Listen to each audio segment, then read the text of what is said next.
Hello, welcome to another Facts and Dimensions Spotlight dataset. In this one, we're covering FES Electricity Supply Data Table. FES stands for Future Energy Scenarios, by the way. So there's three tables and 327,000 rows and data going back to 2017 and up to 2050. These descriptions here describe the different data sets, and I've queried them so we can have a better look. So the first one is electricity supply. You can see the sort of columns there, and these are the different connections, different scenarios, different variables. You'll need to pause the video to read this, and just to keep it short though, I'll just spin down it. Different categories, different types, quite a lot of types there, and subtypes. So you get the idea.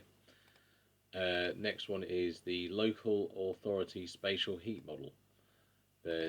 This is the data source, and if I just query the other fields, you can see that we've got the scenarios as just one sector and the different measures. So again, just pause the video to have a proper look at that. And then finally, road transport. You can see the sort of data there is there. Lots of different data items. There's different units, different scenarios, fuels, peak annual minimums. So plenty to play with. You'll need to get a free trial to have a good idea of what sort of data this is. Thanks very much.